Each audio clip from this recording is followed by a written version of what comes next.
Aquí temos a Rafael Quintía, antropólogo, e a Manuel Suárez, que é o presidente, ¿no? A presidente da Asociación de Cultural de Entroido de Augas Santas, que recentemente acaban de presentar o Entroido de Augas Santas despois de moitos anos, un entroido recuperado, e como resultado dun traballo que eu tuve a sorte de compartir varias jornadas con eles en entrevistas e traballo de campo. Está baseado en traballos de Antón Fraguas, en entrevistas cos veciños, as veciñas, un traballo moi meritorio, e hoxe veñen aquí a falarnos deste traballo. Comeza con Rafa, se queres, seguimos con Manuel. Sí. Vale. Boas tardes. Escoitades ben, non? Vale. Gracias, Ana. Vamos dar, entón, comezo a esta charla na que pretendemos facer un percorrido sobre o que foi este proceso de recuperación desde dúas perspectivas, non? De unha perspectiva máis técnica do traballo de recuperación e logo outra parte que nos interesa moito, que é a vivencia, a parte máis humana de como eles viviron, disfrutaron o entroido e o que se sinte. E logo faremos un peche con unha reflexión sobre a importancia da comunidade a cargo de Pili Silva. Entón, vamos a ir pouco a pouco. Agora, imos ver moitos aspectos que teñen que ver con cousas que comentou Jonathan, non sei se estaba por aí, e estás aí atrás. Pois vas a ver un montón de elementos que teñen que ver co entroido, non? Porque ao final a base fundamental do entroido é ir correr o entroido. E ir correr o entroido son os ritos de cuestación, os ritos petitorios, e iso repítese en todos os entroidos de Europa. Entón, os promotores deste proxecto foi a Asociación Cultural Entroido de Augas Santas. Non sei se sabedes, pero hoxe en día, falase moito dos entroidos de Ourense, entroidos de Lugo, non? Porque ali se conservaron moitos entroidos tradicionais que en zonas máis permeables da costa, sobre todo a provincia de Pontevedra e da Coruña, pois se foron perdendo tamén o factor da emigración, pero en Augas Santas, Cotobade, tiñamos a documentación dun dos entroidos máis interesantes de Galicia, no sentido de que tiña unha gran riqueza de formas expresivas de entroido, de rituais e de personaxes. E, ademais, tivemos a sorte de que no seu día foi documentado por Antón Fraguas. Entón, era un destes entroidos que, aos que estamos metidos neste ámbito, tes sempre aí na cabeza. Diz, pero, joder, como non se recupera o entroido de Augas Santas, que era algo espectacular, non? E un día se puxo en contacto conmigo Manuel para proporme facer ese proxecto de recuperación. Entón, sempre digo, é como se xunta a fame coas ganas de comer. Entón, xa foi, non só foi un soño cumplido para eles, senón tamén para min poder participar neste proxecto. As patas da recuperación, as fases nas que estruturamos este proceso de recuperación foron as seguintes. Por unha parte, unha primeira fase de documentación bibliográfica, é o que exixe sempre o método etnográfico, eso é a aplicación de método directo. Logo, todo o traballo de campo, a investigación buscando eses transmisores, eses informantes, esas persoas da parroquia que conservaban aínda na memoria este entroido que desapareceu nos anos 60, logo explicaremos, non? Pero que tiñamos esa foto fixa do ano 30, cando se publica na revista Nós o traballo de Fraguas. Despois fixemos, en base a todo ese proceso, a toda esa información, pois diseñar unha proposta de recuperación A continuación, a parte da divulgación do proxecto, é fundamental a participación da veciñanza, é fundamental transmitir e conectar e dar a coñecer todas estas iniciativas, porque se non parten da base non sirven para nada. O sea, non se vai recuperar un entroido que este dirixido e coordinado por un concello, senón é unha base social de xente que mantén vivo e que sai para disfrutar. O entroido para vivilo, non é para facer un desfile para que te miren, é unha experiencia ritual participativa de toda a comunidade ou dunha comunidade. Entón, era fundamental dar a coñecer, sentir, ver cal era a percepción da xente, como se sorprendían moitas persoas máis novas ao descubrir a riqueza patrimonial do seu entroido, co cual se traballa un proceso tamén de empoderamento local que é básico. Despois unha parte de formación de cara á elaboración dos traxes de máscaras e de formación na praxis do ritual. O entroido non é un espectáculo no sentido de unha performance, ainda que ten un aspecto performativo moi importante. É un rito, e tens que saber oficiar, e os ritos teñen oficiantes, e hai que saber o que se fai, porque de nada sirve, como decíamos, a veces se recupera un entroido pensando que o entroido é unha máscara, eso xa é o primeiro error, o entroido non é unha máscara, o entroido é o rito. E logo, pode haber unha máscara significativa ou non, eso non lle quita ou lle pon máis valor. Pero recuperar unha máscara para estar desfilando unha sucesión de clones dunha máscara 400 en fila, bueno, pues pode ter un atractivo visual ou turístico, pero eso non é un entroido. Entón, era fundamental esta parte tamén formativa e de elaboración dos traxes. Ben, entón, bueno, fixemos obradoiros para, seguindo as indicacións que tíamos a sorte de Antón Fraguas de como eran esas personaxes e do que nos contaron os veciños de como foron evoluindo, transformándose as dinámicas do entroido dende o ano 30 ata o ano 65 que desaparece, pois poder recrear esas roupas, tendo en conta que o entroido é un fenómeno vivo, dinámico, cambiante. Non facemos arqueoloxía cultural, non somos unha cultura morta, entón non hai por que reproducir como iba a xente vestida no século XVII, non ten sentido. No século XVII iban vestidos do século XVII, pois terás que ir tamén adaptando, bueno, hai outros materiais, hai outras roupas, pois bueno, pois daquela a xente igual só tiña roupa interior, tiña roupas brancas de traxe, pois hoxe en día igual tes unha funda de albañil, porque non a vas a usar, non? Ou non vas a conseguir un traxe napoleónico se tes o uniforme da mili de cando existía o rito de paso masculino da mili, non? Pero bueno, quero decir que hai que interpretar, non? Tamén cal é o propio funcionamento do entroido. Fixemos eses obradoiros, a raíz desa iniciativa pois formaron unha asociación, eso logo pode comentar Manuel. Empezouse a xuntar moita xente, con xente nova, porque o entroido é unha cousa, o motor é a xente nova, con ganas de facer e recuperar, e fomos avanzando nese proceso, fixemos as mostras para que se foran familiarizando, non, cos elementos, coa estética, para dar a coñecer, fixemos charlas divulgativas do entroido, como digo, e as dúas fontes fundamentais de información son as fontes documentais escritas do traballo do etnógrafo Antonio Fraguas e o traballo de campo coa veciñanza para ver como que o que lembraban.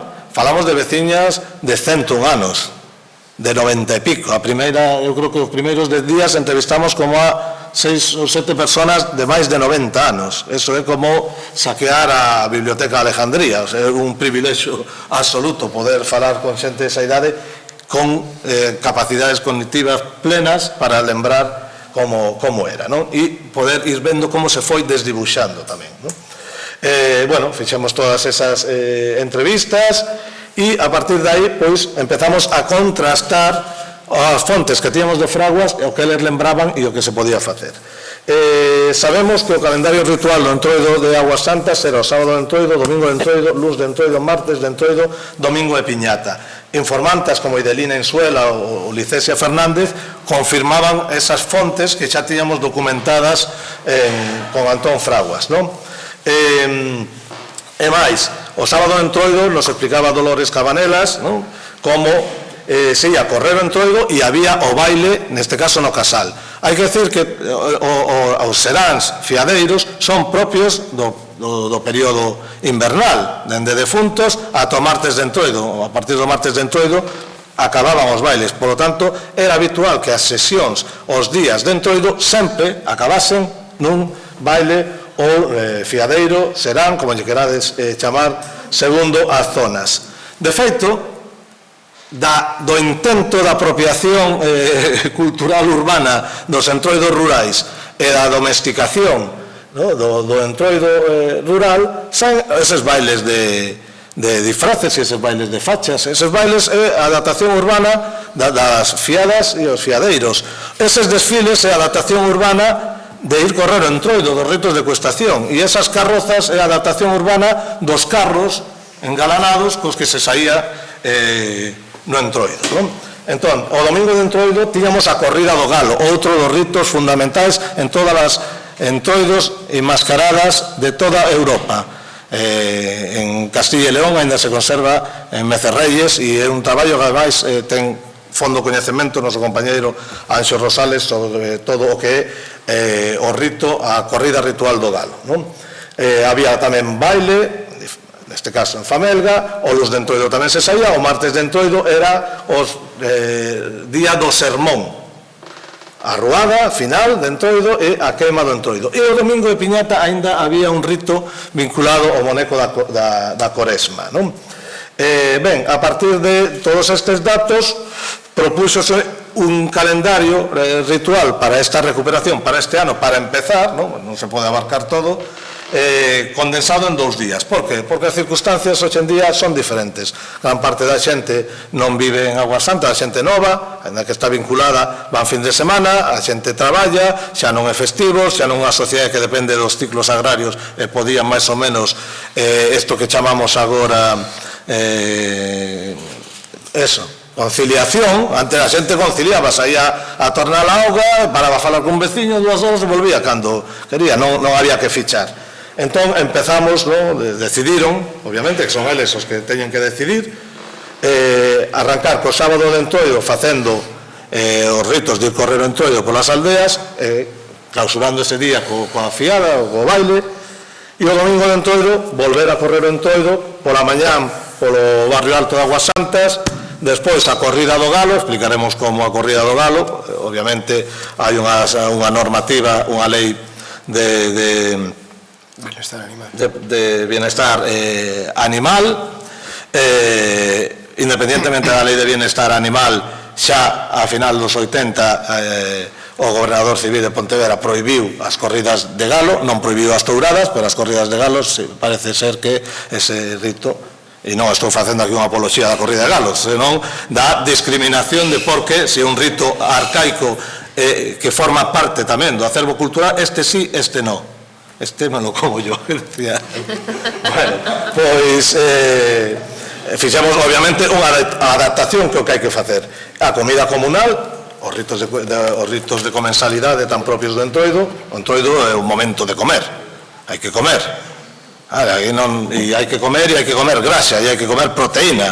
Por eso se chama martes gordo, pola grasa, porque hai que encherse, porque logo viña a Cuaresma e xa te limitaban, non? Facías a operación bikini xa por mandato religioso, pero aparte viña todo o traballo, non? Acababa o inverno, había que traballar e había que estar forte. Hoxe en día, se te vas a por a meter factura nun ordenador, pois o cocido sobra porque quedas abollado en riba do teclado, pero antes era necesario e como se facía, pois hai que mantelo.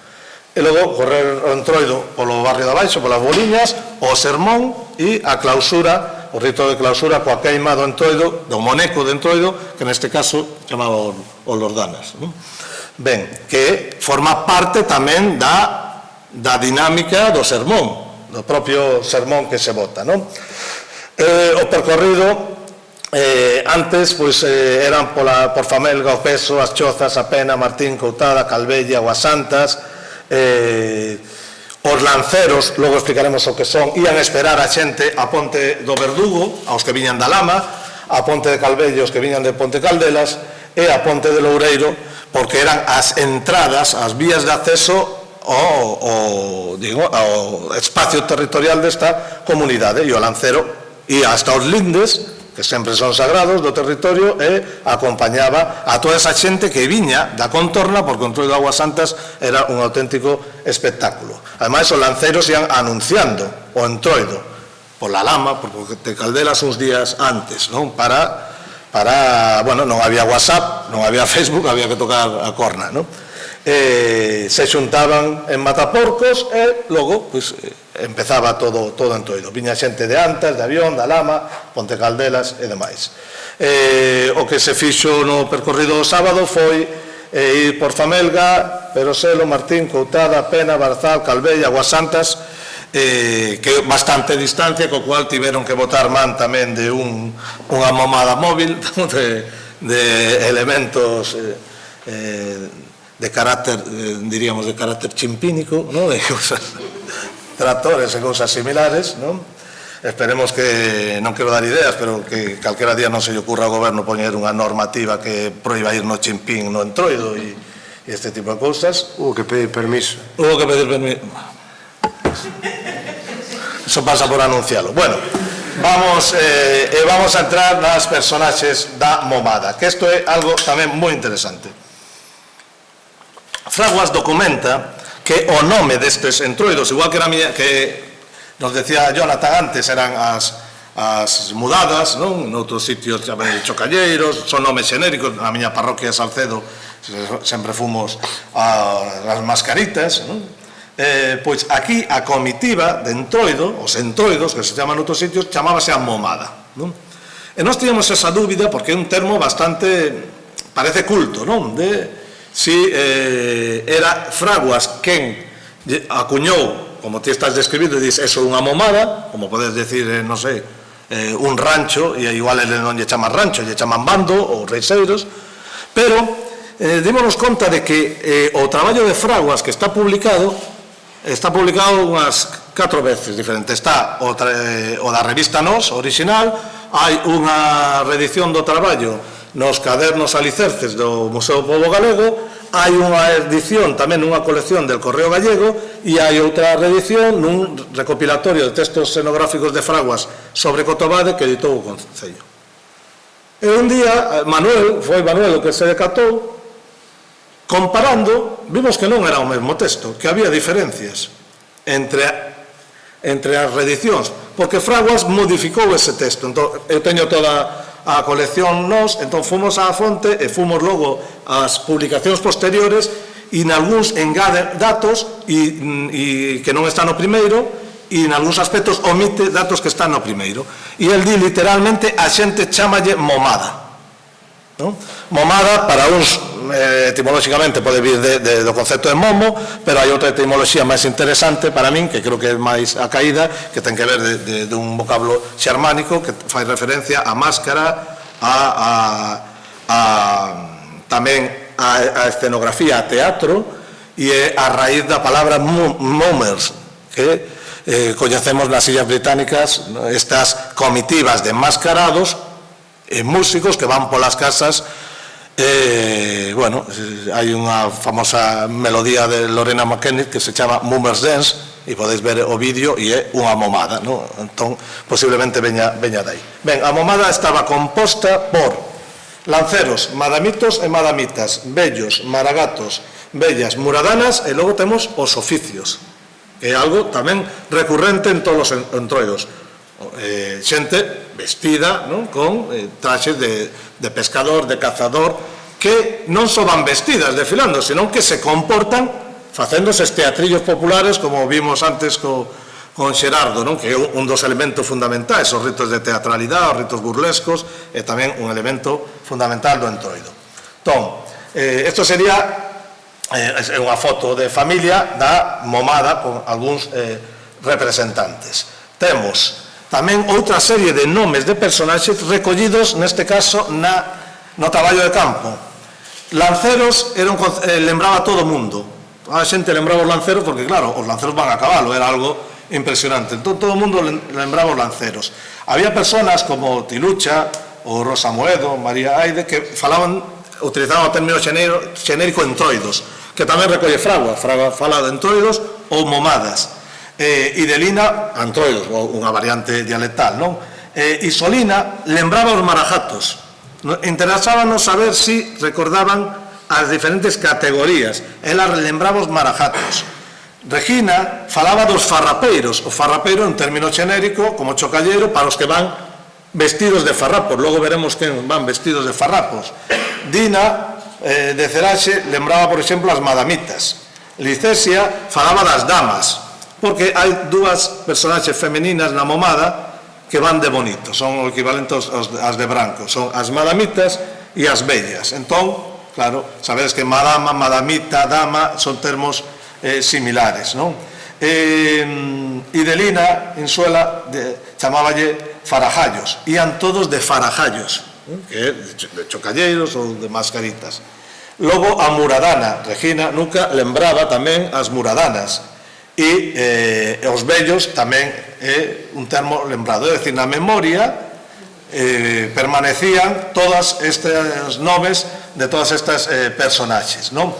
Bueno, dende que fixemos todo o traballo de investigación ata agora, grazas a que a xente empezou a ver que eles iban en serio e a ver que tiñan un legado patrimonial de incalculable valor, empezáronse a soltar, porque ao principio había cousas que non... E empezaron a sair fotos cando antes non saían fotos. Empezaron a aparecer fotos, empezaron a aparecer os versos dos sermóns, que, bueno, que ao principio non saían. Entón, bueno, temos algunhas fotos, aí vedes, pois, o que serían as bellas, non? Temos, mirad, espectaculares tamén, os vellos, maragatos, bueno, diferentes personaxes, algún oficio. Así que estos eran os personaxes da momada, non? Ou os entruidos. Como van os entruidos? O xenérico, non? Pois sempre é igual, roupas bellas. Algúns podían levar elementos de palla, pelicas dun año, a cara. Con que tapas a cara? Cun paxel, con un pano furado, con un trozo de cartón igual dunha maleta bella, con unha pel, con un coiro, cos restos que che quedaban cando se pudrían os foles de almacenar o viño, aproveitábanse. Outro día localicei no outro entroido moi diferente.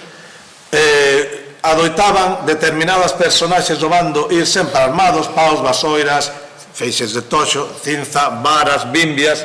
Tamén hai un tipo de máscaras que teñen esa componente de velar pola orden ou unha componente punitiva, de ir de vellos, ir de vellas, homes vestidos de muller, mulleres vestidas de homes, e logo os oficios: paragüeiro, cura, zapateiro, dentista, barbeiro, limpiabotas, garda civil, retratista. Pois hoxe en día podería ser igual de Trump, podría ser de Trump, de influencer, de calquer oficio, non sei, sí, calquera. Isto se pode, sí, ibas ti, claro, pódese adaptar. Obviamente iban dos oficios que había. Home, se ti vas, non sei, dun oficio destos raros que hai agora que ninguén coñece, pois igual non te identifican, pero de probador de videoxogos, bueno, pois tamén se pode facer, non? Ben, bueno, aquí temos máis fotos da momada. Entón, dentro dos membros da comitiva hai diferentes roles, e iso é fundamental, non? O que fan. Hai os que anuncian, os que teñen a función de anunciar. Eso existe en moitos entroidos, non?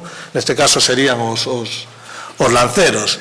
Se os clasificamos en base ao seu comportamento ritual, poderíamos falar tamén os que traspasan os límites. Os que traspasan os límites son os que teñen a potestade de entrar nas casas, saltar os muros, de vulnerar os límites da moral, dos valores establecidos, non? Son os que traspasan as categorías de xénero. Hai diferentes personaxes que teñen ese rol de traspasar os límites. Na momada está moi claro quen traspasa os límites, son os vellos e son os maragatos, non? Hai os que bailan, que sempre son os mesmos, os que van mellor vestidos, madamas, madamitos, madamitas, damas galáns, sempre son os que bailan. Hai unha serie de elementos que acompañan. Hai os que velan pola orden, son as máscaras directoras. Temos unha máscara que abre a comitiva, que é o lancero, pero os vellos e os maragatos, bueno, señalo a Manuel, ahora xa me desvelaches. señalo a Manuel porque él quería ir de vello, pero ao final non saiu.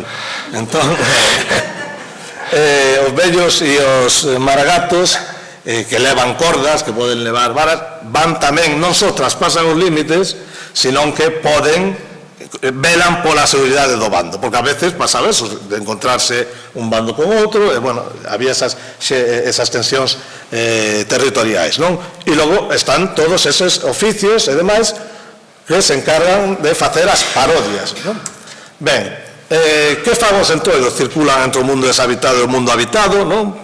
Polas parroquias, como digo, traspasan os límites morais territoriais da propiedade do xénero, non? Visitan as casas, fan as cuestacións, asustan os nenos sentían pavor nos entroidos as máscaras, era así, porque de repente viñan unha panda de enmascarados facendo ruido, non? Nenos pequenos, e iso asustaba, bailan, acosan as mulleres dunha forma ritual, é dicir, sacan a bailar, métense, collen, formaba parte desas prácticas, sobre todo porque había antiguamente unha serie de categorías de roles de xénero e de idade moi marcados, e sobre todo en algúns personaxes, non? Pegan, manchan, fan bromas, non? Ese é o comportamento. Se ti non faz isto, non ten sentido o entroido. E de facer isto para divertirte, non para que te vexan ou para que a galega se saquen directo nese momento, ahora correde, e logo, vale. Bueno, eso é un pouco crítico, pero estamos no entroido. Bueno, non estamos no entroido, xa acabou. Bueno, perdemos unha próloga. Bueno, unha próloga, entón podemos falar. Ben, o pobre veciño que tiña a bañeira como debe ser para que bebera ahogando, a ver onde a foi a buscar, porque a levaron en procesión, non sei a donde, a verdad que oficiaron moi ben, hai que decirlo, non? Bueno, fotos deste ano. Entón, vamos a explicar os personaxes. Os lanceros van da cabalo, vamos a coller tamén os textos de fraguas, non? O cabalo vai decorado con colchas e penachos de mimosas, é o que había, con que vas decorar un cabalo? Cunha colcha, non? E con elementos vegetais. A mimosa porque florece neste momento, e polo tanto, os carros, os traxes antigos de militar engalanado con cintas de cores, un tricornio na cabeza, unha careta na cara, careta que te deixa a boca libre para tocar a corna, polainas nas pernas, unha cana na que leva unha bandeira, non? Que remata nunha lanza, por eso se chaman lanceros. O número variaba entre 2 e 5, esa é a súa función. Claro, non ten sentido coller e poñer 200 lanceros, porque entón parece unha carga de, non sei, del Señor de los Anillos. É que temos unha obsesión moitas veces por clonar e multiplicar personaxes que a veces, bueno, máis non sempre é mellor. Tocan a corneta ou o corno anunciando, van diante a comitiva, anuncian a chegada das máscaras e os días previos anuncian os entroidos polas alteas, non? E reciben na entrada da aldea a xente que ven de fora. Bueno, decía, este é o texto de fraguas, viste en traxe antigo, militar, basicamente o que vos acabo de dicir, non? Bueno, aquí temos un dos lanceros e este ano pues sacamos 2 lanceros maravillosos. Fixadevos a complicación de conseguir alguén do lugar que teña un cabalo e que saiba montar a cabalo. Bueno, normalmente se ten un cabalo sabe montar, pero teñen a sorte de que aínda hai vos lanceros que iban orgullosos aí a cabalo, non? Representando a momada, non? Logo temos os madamitos, visten traxe negro de home, antefaz, levan xollas de un reloxo, unha cadea, xollas limitadas, non son as madamas de cobres, non? Sombreiro negro de home, garabata, e era xente que sabía bailar. O sea, ademais fraguas é explícito, para ser madamito e madamita hai que saber bailar, non é facer ali o requesón, non, é saber bailar. Vos, ademais, había esa competencia, non? De ver quen eran os máis bailadores. E as madamitas o mesmo, visten traxe de raso negro, a veces estas sallas que había na casa, estas traxes que igual tiñas dunha festa ou que pedías a unha madriña, a unha nai, que viñan de fora. Levaban tamén xollas, sombreiro de palla con flores, o típico sombreiro con flores e fitas de colores de todas estas personaxes en toda Europa, mantón de Manila, o de Manila é un decir, porque non todos eran de Manila, pero un mantón elegante, camisa, blusa e tamén bailadores, non? Decía Licesia Fernández, falda negra con moito vuelo, blusa blanca con fitas, mantón cruzado e sombreiro con flores, o sea, lembraba perfectamente como iban as... E ela é a que tiña 101 anos. Teña 101 anos, 101 anos a muller. Bueno, aí temos os madamitos. Dime. Aí ese personaxe leva un dengue. Describen o dengue tamén? Non. Describen un mantón. Que pasa? Que é xente que participa no Entroido, que está vinculada a agrupacións de música tradicional, e entón usaron partes das prendas do traxe tradicional. O home levaba unhas castañetas colgadas. Sí. Levaba. Ben, entón, aí, bueno, bailaban, non? Porque acompañaban moitas veces gaiteiros e iban tocando polas casas, non? E aparte incitaban a bailar a xente, pero realmente aí hai un personaxe importante para incitar o baile, non? Os vellos visten cunha colcha, isto é moi interesante, os vellos facían o traxe dentro de todas as posibilidades que tes, non, de roupas vellas. Nalgúns sitios hai como un certo unha certa estrutura na elaboración desa roupa improvisada, e aquí nos di Fraguas que utilizaban as colchas vellas para facer o traxe, cilindros, porque que teñen as colchas vellas? Colorido e flecos. A que vos lembra o traxe con colchas vellas? É que isto está... Alguén coñece algunha máscara que os seus traxes están feitos con colchas? Bueno, logo veremos. Sombreiro de palla con aba dobrada en 4, ademais, nalgúns casos, Fraguas hasta indica a altura do sombreiro, non? Dobrada en 4, nas esquinas, 4 bimbios unidos, papel picado, 40 centímetros. Bueno, pode ser 35, pero descríbeo, non? Vimos unha foto antigua cos gorros cónicos, non? Do Entroido. Cinto con chocas, corda na man para enganchar a xente e lacear, e apenas falan, choutan, aturuxan, comportamento animalesco. Non podes falar, porque se non te coñecen, igual que os outros imitan a voz, non? Perdiño, pues eso. Nós tamén falábamos así, Jonathan, cando íbamos de mascaritas, porque para que non te coñeceran. Ben, entón, e a cara, é interesante, con pelica de coello. Pelica de coello e bigotes feitos coas pelos de cabalo. Bueno, aí tendes, vedes que maravilla. Bueno, temos aquí un par de... que non é ele, non é ele. Os vellos, por lo tanto, fan todos eses comportamentos disruptivos, non? Métense coa xente. Contaba Fraguas que os nenos corrían detrás, os insultaban, chamándolle vello, non? Van coa soga collendo a xente, sacan a xente a bailar, non? Hai esa interacción que é o que crea esa riqueza. Aí os tendes, varios vellos, e a foto na que nos ensina o culo. Xa. Estaba crecido, baixou os pantalóns, e ali co cuaire. Ben, aquí tendes unhas personaxes que usan traxes feitos inicialmente con colchas, que son os caretos, non? De Portugal. Ben, os maragatos, traxe, roupa bella, maragato, un término que ven de maragato, non deixa de ser tamén unha especie de personaxe de chivo expiatorio, igual que noutros entroidos temos a gitana, nos entroidos do norte de África temos o judío, en América está el negrito e el indio, pois o maragato, e o maragato vai con roupas de bellas, roupa bella, do revés, remendos, máscara zoomorfa de cartón con pelexo, aproveitando ás veces os extremos das botas de levar o viño, os odres de levar o viño, e chamabanlle tamén as máscaras de fuciño de can, gorro cónico, típico gorro cónico, con cintas de colores, corda na man, non falan, non?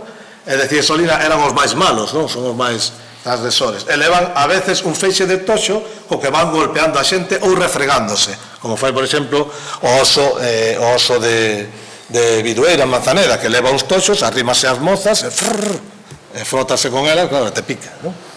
Bueno, aquí tendes os maragatos, ben, maragato pato, rabo de cincha, cuanto el gallo canta, maragato rincha, cancións que lle botaban, non? Os maragatos. Bueno, maragatos existen en moitos lugares, en moitos entroidos, un personaxe típico. As vellas visten de branco, saya blanca, cara tapada con pano branco de ganchillo, levan sombreiro de palla, con flores, fitas, Sallas adornadas con fitas, papéis, en orixe serían adornos vegetais, levan unha bolsa chea de papeluchos que van botando e levan unha poliña de mimosa en flor na man para bater coa xente, non? Son de bonito. Estas son as vellas. E unha das funcións que tiñan tamén era interactuar coa xente, sacar a bailar os mozos, a xente, dinamizadores socioculturais, chamaríamos hoxe en día, non? Teñan ese rol, non? Batían coa xente. Ben, hai moitos personaxes similares. As muradanas, que o nome ven dun elemento do traxe, iban coa roupa de galega, o traxe de galego normal, non? Da comarca. Unha parella, unha leva unha roca que vai fiando coa roca e co fuso, e a outra e van botando a boa aventura, botando a boa aventura a xente, adivinándolle o futuro, posiblemente a cambio tamén dunhas perriñas, non? Decía Regina, as faldas de fieltro gordas, as blusa blanca, describíanas tamén, non? Aí tendes as muradanas. E aquí, pois, durante o entroido oficiando, pois, lendo a man a xente, non? Bueno, con traxes tradicionais existen en moitos lugares. E logo teríamos os oficios, disfraces, paragüeiro, cura, zapateiro, dentista, e facendo o rol deso, porque senón non sirve para nada.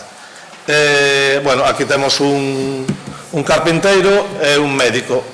Tamén había carros, levaba un carro de vacas empuxado pola xente, decorado. Isto, hai elementos que non se puderon todavía recuperar para, bueno, vindeiras edicións poder ir avanzando. As mozas iban montadas en riba, os homes iban empuxando o carro. Hoxe en día os rapaces prefiren ir en chimpín, pero o do carro empuxando estaría moi ben.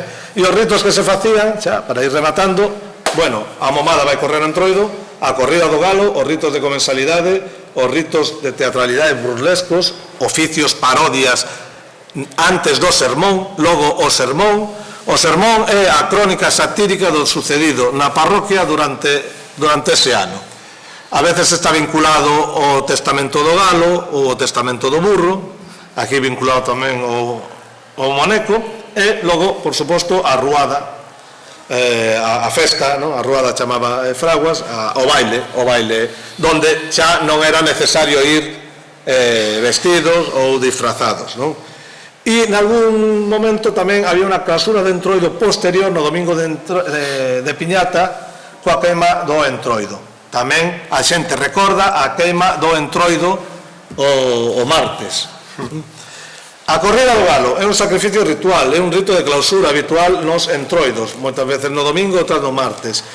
Según os lugares, o galo o comen os mozos, os vellos, non? Que protexen o galo, ou o come quen o mata. Por exemplo, no caso de Vilaboa, que tanto estudou Anxo, era a madama a que tiña o privilexio de sacrificar o galo.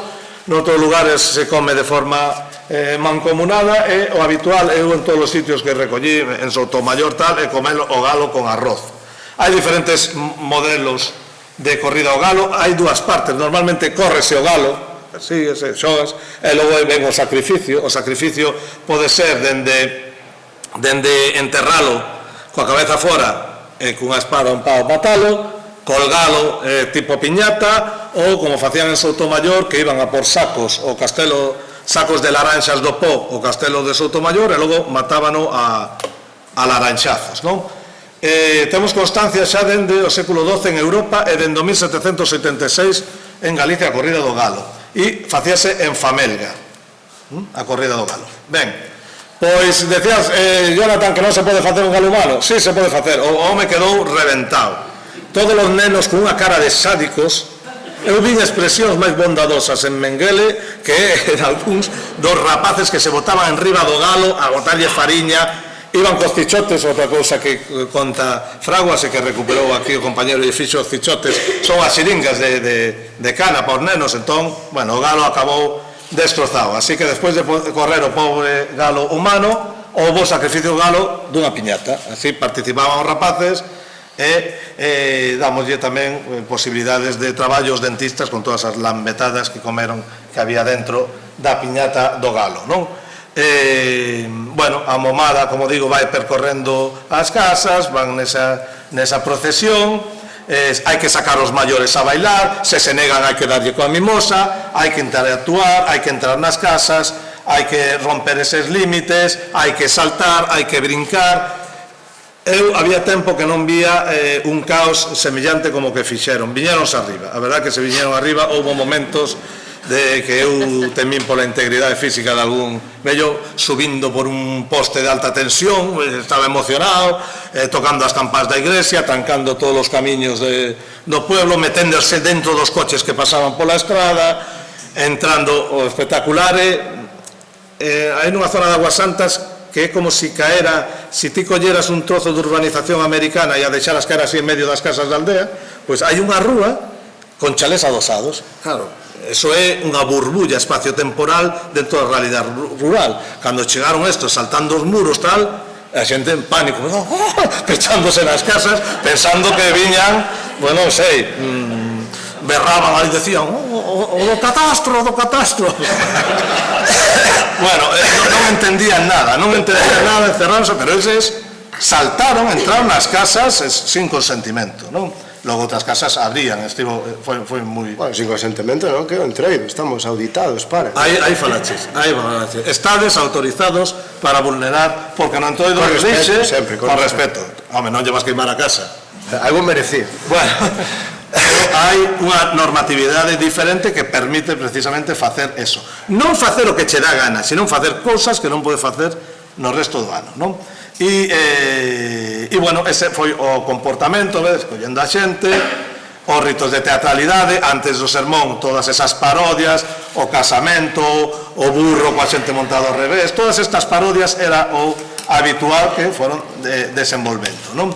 E fixose ese sermón tamén moi interesante e acabouse, non? Ademais o sermón se fixo no lugar onde se facía o sermón tradicionalmente hasta o ano 64, na mesma casa, no mesmo balcón, non? Que hai que agradecer que a xente deixara o espacio, porque antes o baile era baixo, agora xa non, é unha casa rehabilitado, non? E logo bueno, coplas antiguas que fomos recollendo e todas as mulleres, todas as vellas, mulleres maiores, lembraban aquelas coplas do sermón nas que saíron elas, porque saír no sermón é un privilexio, é porque eres algo, e entón no sermón era moito de criticar as mozas, este anda con este non sei que, contar os cotillos. Entón todas lembraban aquel momento en que saíran, non? Igual que te parodien no entroido e que eres algo. Acabaron coa queima de lordanas, a comida todos xuntos, como ten que ser, e había, como digo, un domingo de piñata no que se queimaban unha coresma dos monecos, pero eso este ano non se fixo, queda para o futuro, se hai posibilidade de seguir avanzando, ampliando os días e ampliando os ritos. Eu xa concluyo para deixar ahora a Manuel que vos conte a súa estendíme un pouco, pero bueno, que llevamos. Nada, non pasa nada. Xa que estades aquí, non? Xa o gasto feito, pois quedades un pouco máis. Digo que foi moi emocionante ver como, e isto xa a miña percepción personal, como eles tomaron todo este entroido como seu, porque é como seu, como realmente o viviron, como é, non? Participando, interactuando coa xente, oficiando que hai que facer, hasta o agotamento, porque é divertido, pero tamén é sacrificio, ver a xente maior coa esa cara de ilusión, lembrando aqueles entroidos que viran, non? Mira, con que ollo miraban, mira aquí, as señoras, non?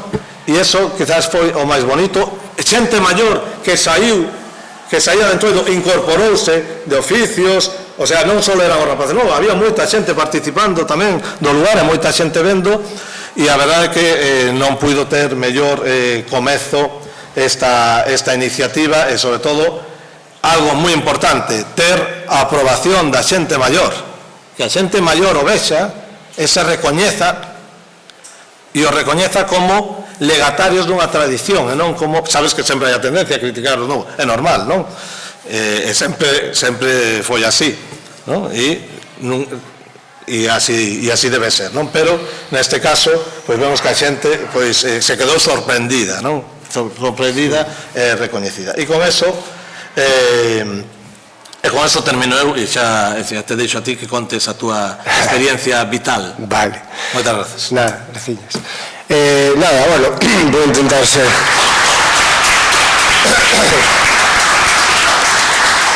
Vou intentar non extenderme moito e facelo ameno porque, claro, a capacidade de atención xa mermou desde que chegamos ao principio, entonces... Bueno, primeiro, perdón pola voz, que estou algo así cargado, pode ser que sexa parte por entroido, así que ainda seguimos pagando as consecuencias, pero bueno... E logo, gracias a vos, Jolín, que nestes tempos o tempo pagase como ouro, de que veñades aquí a escoitarnos un pouco, e despois gracias a Rafa e a Saga por deixarnos falar aquí, que, Jolín, tantos anos que estuve do outro lado tamén vendo as conferencias, tamén un pouco un orgullo, ¿no? E unha satisfacción, que decía outro, pois estar falando deste lado e vir a falar do noso, non? Nada, por poner un pouco en contexto o proceso que pasamos, é dicir, vou falar un pouco de como chegamos a formar a asociación ao largo de todo este ano e logo as sensacións un pouco antes do entroido, durante o entroido e agora un pouco a lectura, algo sinxelo, non? Entonces, nada, todo comenzou, se nos ponemos con a data estricta, o 2 de marzo do ano pasado, 2004, sabendo que o entroido cuadrado a 2 de marzo, porque todo o entroideiro sabe cando o entroido do ano que non, non? Sempre estás mirando, non? Cando é o siguiente. Que o domingo do entroido era 2 de marzo, é dicir, o día do entroido cumprimos un ano. Ese día é a data oficial de fundación da nosa asociación, firmamos a acta a miña moza Alicia, que está aquí, e Pedro, outro compañeiro que vive ali todo o ano, e botamos a andar,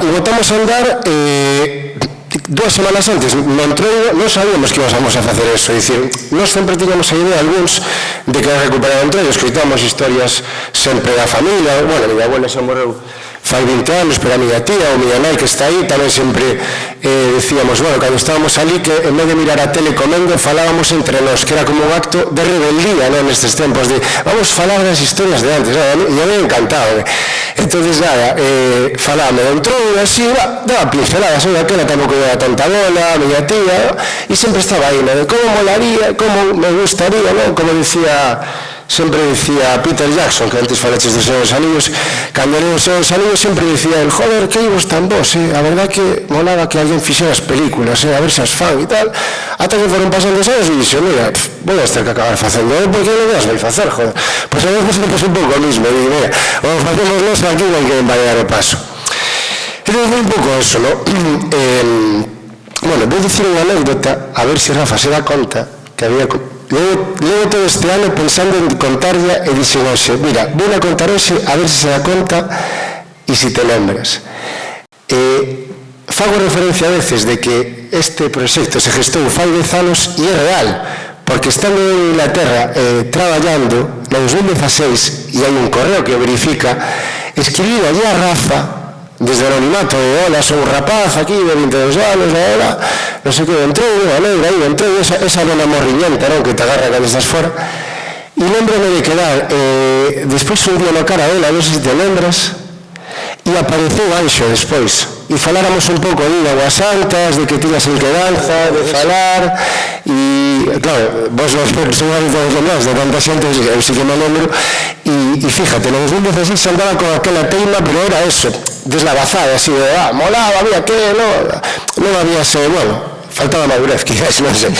Bueno, entonces, nada, formamos a asociación, despois de que sí que foi a miña mazaniza, verdad, que paso de joder, sempre estamos coa historia, hai que formalizar a asociación, no momento que formalices vai para diante, que colle seriedade, non? Entonces, pois é típico, abrimos o CIF, a conta do banco, tal, pero claro, a cousa que empezamos como entre 4 ou 5, había que empezar a contarlle a xente, nós temos a sorte, nós non vivimos ali todo o ano, como decía Rafa, non? Pero é unha aldea que está cerca de Pontevedra e temos moito arraigo de todos os veráns e todos os fines de semana e temos un grupo ali pois diso de película americana, non? De pasar os veráns ali entre ríos e festas e xogos, non? Entonces temos un núcleo duro que sí que nos dá a seguridade de que a cousa iba ir adiante, non? De que con ese núcleo inicial podía salir adiante. Entonces, claro, ese momento inicial foi entre nós e xa rapidamente contactamos con Rafa. E contactamos con Rafa para poder dar os pasos firmes a pesar de ter ben documentado nos textos de fraguas.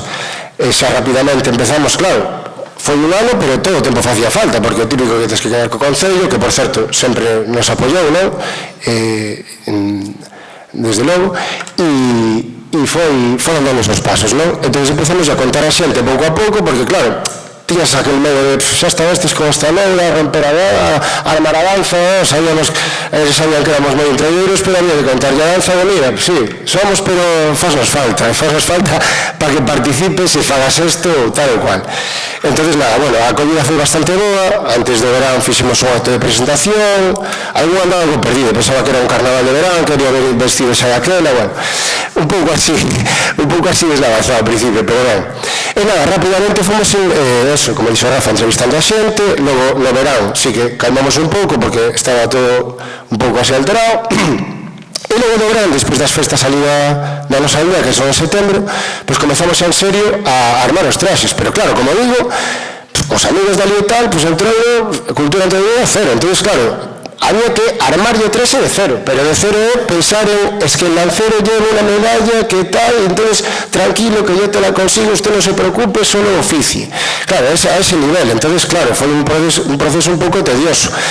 E eu estaba tranquilo, porque sempre decía a eles, xogamos a carta do primeiro ano, e a carta do primeiro ano é, vamos a esperar a que chegue o entroido, que xa verás como pasan ben, e despois xa van a estar rabiados por entregar cada ano. E así foi, como diréis máis adiante, para sorpresa miña e deles propia, que non se imaginaban o que iban a vivir, esa transformación que falan algúns dos que oficiaron, que lles ocorreu, esa transformación máxica, non, que pode ter o entroido, que dá que ahora, bueno, tranquilidade para todos, porque claro, sin os oficiantes non temos nada. Entón, sí que foi un pouco tedioso na casa entre nós como pareja, entre a sensación, eses meses de outubro a xaneiro, todo ese montaxe, todo ese de cero, claro, sacar personas de cero, e de principio ser o mellor 10, ao final ser na momada, pois, 30 personas. E mira que viene a mí que va en oficio. Entón, claro, así un pouco todo así rebulindo. A acollida da xente ali, pois, como decía Rafa, ao principio un pouco foi genial, foi a hostia, entrou de verdad, pero sí que nos meses previos, pois, ao mellor, bueno, estaba un pouco a expectativa, non o tomaba en serio, ou a ver que cada vez fagastes, ou, bueno, un pouco de todo, non? Pero, bueno, a verdad que foi bastante ben. Logo do Nadal, collemos febril e metémoslle moita caña no tema das redes sociais, axudaronnos moito as fotos de Robert de la Torre, que vive ali a sacarnos unhas fotos moi bonitas, a xente de Orgullo Galego, bueno, metimos cañas, estuvimos en colegios, institutos, e vimos como o tirón final, non? E a verdad que foi a hostia, como decía, porque foron 2 días que, joder, os que estamos ali, e supoño que este sentimento é para todos aqueles que tiven entroido na súa aldea, ver eses camiños que sempre están vacíos, que aparte sempre que te contan historias pasadas de... Sempre parece que unha historia como o eterno conto como os seus amigos, la época pasada sempre foi mejor, non? Ese eterna morriña, esa negra sombra galega, non? De sempre o pasado foi mejor, sempre la gloria foi antes, nunca la verás. Pois vímola, nós fomos os oficiantes un pouco nese sentido, e a verdad que era unha delicia, non só ver as caras de ledicia da xente maior, sino os camiños tamén cheos e as casas tamén cheas. Perdón que me decir un pouco porque a verdad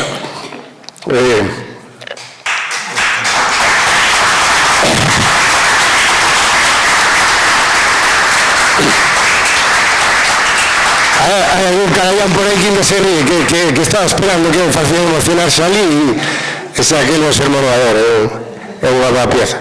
Nada, joder, a verdad que foi a hostia, e eu que digo, xente que nos o que tratamos, joder, é un pouco crear, como digo, esa cultura entroideira. Claro, nos programa fai 60 anos, e non somos ni pretendemos ser Xinzo ni Laza, pero sí que crear unha cultura entroideira de que a xente se senta orgulloso e valore e sepa o que está facendo, que é difícil. E xogando esa carta do primeiro ano, como dicía, quen se iba a imaginar que a xente iba a tomar, que pensei que iba a ser un proceso que iba a tomar 2, 3, 4, 5 anos, pero non só me emocionouse moita xente, e a xente te dicía cousas como, es que ya non soy el mismo. Esa catarse colectiva que sempre se fala, esas palabras que sempre parece que están solo nos textos, vivímolas.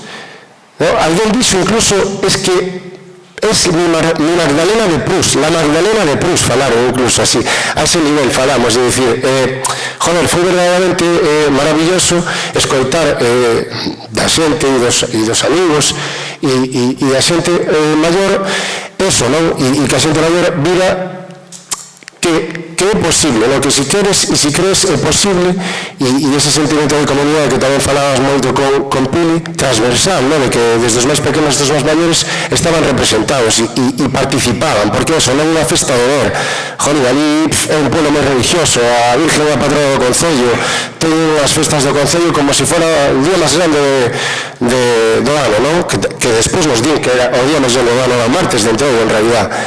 Pero claro, unha festa que me di, oye, tú aquí tes un soplo. Con caralladas cotidianas, a xente, pois, emocionábase, non?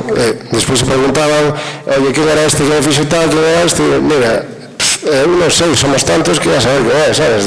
Tampouco te vou decir aquí, tal. Entonces, é un pouco eso, e falando, eso foi como durante, non? E por falar un pouco despois para rematar, pois é eso, joder, quedamos un pouco nos días siguientes, pois como ese estado de un momento liminal, que se di, eses días, e quedamos tal cual, que somos un exemplo de libro, de pasounos todo e pasoulle a xente, e xente que te falaba con eses términos que non coñecía eses términos, porque non é xente versada no entroido, nin siquiera vamos a decir un peliquero, nin se interesou, pero que te falaba con eses términos de catarse, de transformación, de que eso para mí foi o máis bonito, falando dos que oficiábamos xunto coa xente maior, e eso, os días despois estábamos ainda como un pouco entre dous mundos, pero eso, nada, animos a vir para o ano, ou cando poidáis, sei que todos os entregues coinciden, pero eso, somos Augas Santas de Cotorade, porque a veces que, xa dixo Rafa antes, pero por poner unha nota final para punto final, vi unha parella que xa nos falara polas redes desde o Porto para mirarnos, coa mala sorte de que ao poñeren no GPS o día anterior para vir, puxeron Augas Santas, e claro, eu creo que hai unha Augas Santas por provincia, polo menos, e os tipos acabaron dormindo unha Augas Santas que hai cerca de Allariz, e os tipos xa pagaron a cena o día anterior, logo pudieron ir ao cocido o día siguiente, pero nada, para que sigades, Augas Santas de Cotorade. E penso que nada máis, non sei se tedes alguna pregunta, gracias a todos e eso.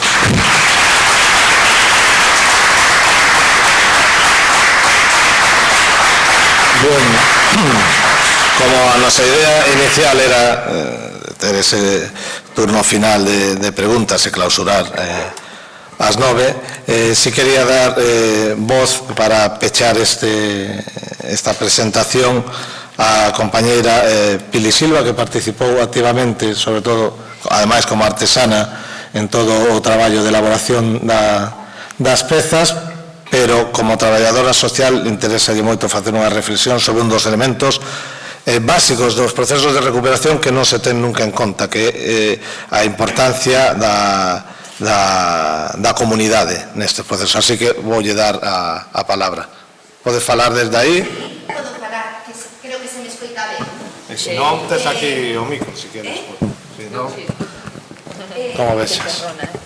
Eu estive vivindo nun xeito como de acompañante a recuperación deste entroido como artesana xogando a facer os traxes, pero logo fun a participar do entroido un pouquiño como espectadora, e o que ali vi é o que levo anos estudiando, que é o desenvolvemento comunitario, como a través dunha acción, unha intervención que se fai nunha comunidade, esa comunidade gaña en calidade de vida e benestar social, entendendo calidade de vida e benestar social non na súa dimensión económica, senón na dimensión como di, social, emocional.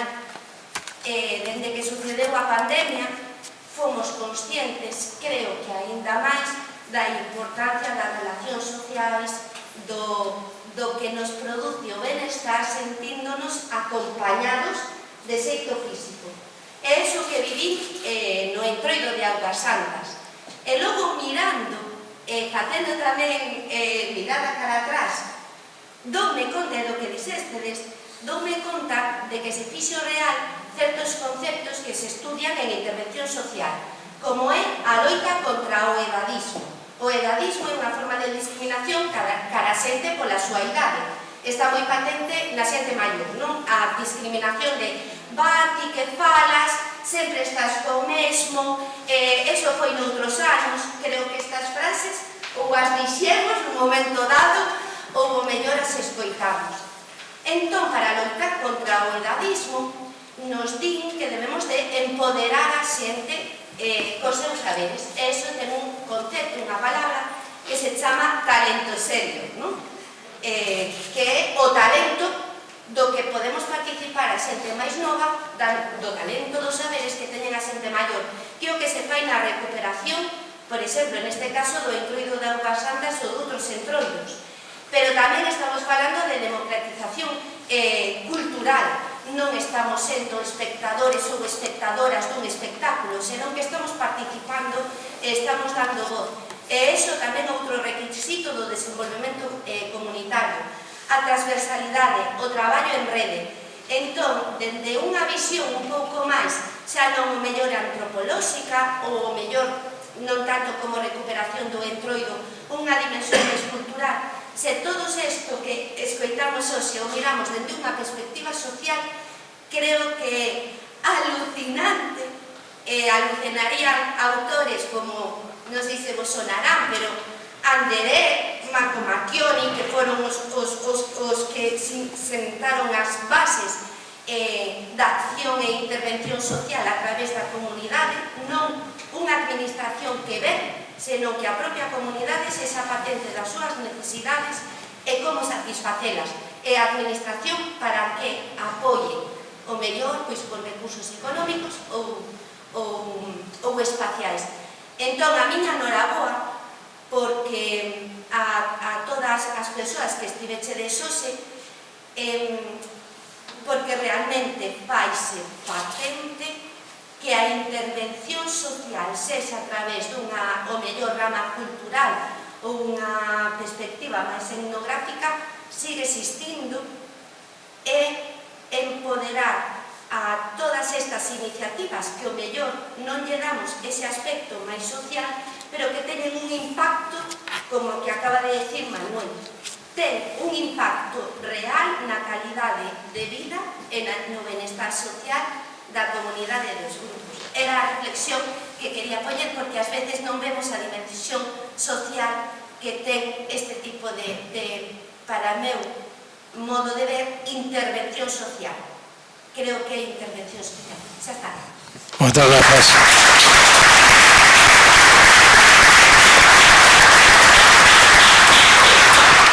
Hay que ver qué gracejo tienen algunos. Bueno, tenía que decirlo porque a sátira es fundamental. Bueno, dito esto, si tendes alguna pregunta, alguna cuestión, tenemos 10 minutos. Tamén vos lembro que se queredes apoyar a asociación Entroido de Augas Santas, neste mundo monetarizado de perriñas, sempre fai falta, tendes aí camisetas e tendes sudadoiros preciosos de alta calidade para que vos abriguen no inverno e ademais apoiar a eles, aparte das publicacións da saga. Preguntas, cuestións, dúbidas, comentarios, apuntes? Xerardo, veña. Bueno, a mí, a verdad que te vim falar antes desto e te vim realmente orgulloso do traballo. Sí. A mí recordou o meu traballo en ese momento como herdeiro de Vigo, ¿no? Pero sí que hai unha conclusión clarísima que creo que apuntaxe aquí tamén. Todo isto fai a sociedade de Vigo. A política non está para isto. Entón, eu que si recomendo, despois da miña propia experiencia en Vigo, con todo o Concello puso menos máis o que quixera, e hubo que decir que non e esperar anos a volver a facer.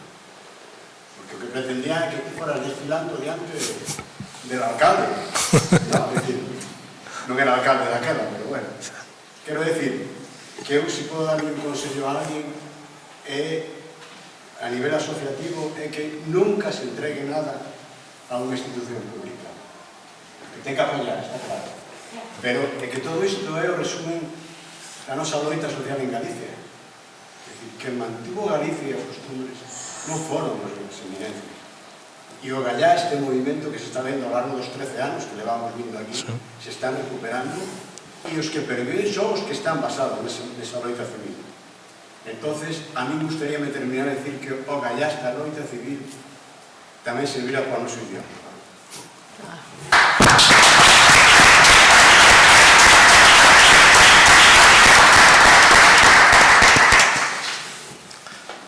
Máis preguntas? Comentarios? Consellos? Louvanzas? Perriñas? Perriñas? Bueno, pois, se non tendes máis cousa... A merenda, é o que nos faltaba, pero non nos... Mañán, o rito de clausura é mañán. Mira o predicador, lanzando as pullas para o próximo sermón. Que cabronazo, sacaronme no sermón a min tamén. Hola, claro. Bueno, moitas grazas por vir esta tarde, esta primeira xornada das xornadas número 13, e non por eso van ser, ademais das que máis aceptación e interés están tendo.